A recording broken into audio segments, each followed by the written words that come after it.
നിങ്ങളുടെ favourite shows ഇനി ഒരിക്കലും മിസ്സാവില്ല. ഇപ്പോൾ C5 കാണും നിങ്ങളുടെ ഫേവറേറ്റ് ഷോ തികച്ചും സൗജന്യമായി. എന്തോ വലിയ അത്യാപത്ത് മനയിൽ സംഭവിക്കാൻ പോകുന്നതിന്റെ സൂചന മുത്തശ്ശനുണ്ടായി കാണും.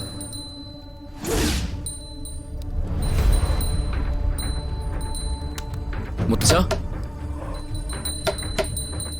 മുത്തശ്ശ, ഗോവിന്ദ വിളിക്കുന്നേ. വാതിൽ തുറക്കും മുത്തശ്ശ.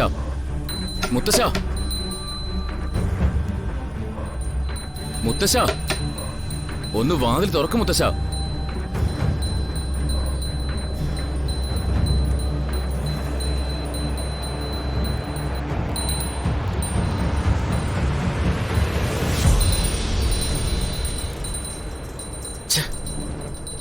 മുത്തശ്ശ,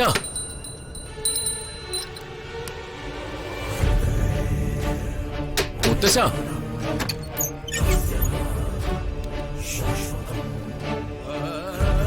എന്റെ പൂജയ്ക്ക് വിഘ്നം വരുത്താതെ പോ. നിന്നോട് പോകാനാ പറഞ്ഞത്. മുത്തശ്ശൻ ആളാകെ മാറിയിരിക്കുന്നു. എനിക്ക് പേടിയാവുന്നു. മുത്തശ്ശൻ എന്തിനുള്ള ഒരുക്കത്തിനാണെന്ന് അറിയാതെ ഞാൻ പോവില്ല. മുത്തശ്ശന്റെ ഗോവിന്ദനോട് പറ. 26 വർഷങ്ങൾക്ക് മുമ്പ് ഇന്നേ ദിവസം എന്റെ മകൾ അഗ്നിയിൽ കത്തിച്ചാരമായ ദിവസം നിന്റെ അച്ഛൻ പെങ്ങൾ സുഭദ്ര. അഖണ്ഡ ജ്യോതി. അതെ,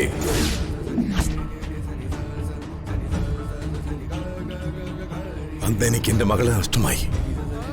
നിന്റെ ജീവൻ രക്ഷിക്കാനാ അവൾ അഖണ്ഡ ജ്യോതി ശിരസിലേറ്റി ശിവക്കാട് താണ്ടിയത്. ഇന്നിപ്പോ ഈ നിമിഷം തന്റെ ആരുമല്ലാത്തൊരു പെൺകുട്ടിയുടെ ജീവിതം തിരിച്ചു പിടിക്കാൻ വേണ്ടി മറ്റൊരു പെൺകുട്ടി അഖണ്ഡ ജ്യോതി എടുക്കാൻ കാത്തു നിൽക്കുന്നു. അവിടെ കാവിനുള്ളിൽ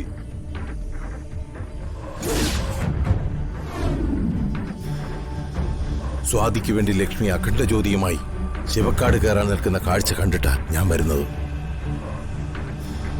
രക്തബന്ധം പോലുമില്ലാത്ത ആ പെൺകുട്ടി ഒരു കുടുംബത്തിനു വേണ്ടി സ്വന്തം ജീവൻ ബലി കൊടുക്കാൻ തയ്യാറായി നിൽക്കുമ്പോൾ എനിക്ക് അവളുടെ ജീവൻ രക്ഷിച്ചേ മതിയാവും. അന്ന് എന്റെ മോൾക്ക് വേണ്ടി എനിക്ക് ചെയ്യാൻ കഴിയാത്തത് ആ പെൺകുട്ടിയെ എന്റെ സ്വന്തം പേരക്കുട്ടിയായി കണ്ട് എനിക്കത് ചെയ്യണം. മുത്തശ്ശ, അരുത്. അവൾക്ക് എന്ത് സംഭവിച്ചാലും അതിന്റെ മുത്തശ്ശനെ ബാധിക്കുമെന്ന് എനിക്കറിയാം. എനിക്കത് സഹിക്കാനാവില്ല. വേണ്ട മുത്തശ്ശ, അവളെ നമുക്ക് പറഞ്ഞ് പിന്തിരിപ്പിക്കാം. അതിനുള്ള സമയമൊക്കെ കഴിഞ്ഞുപോയി. അവളെ പിന്തിരിപ്പിക്കാൻ സാക്ഷാൽ പരമേശ്വരന് പോലും കഴിയില്ല. നീ പോ മുത്തശ്ശ. ഇത് ദത്തരേത്ത് ഭദ്രമൂസന്റെ കൽപ്പന. പുറത്തേക്ക് പോ.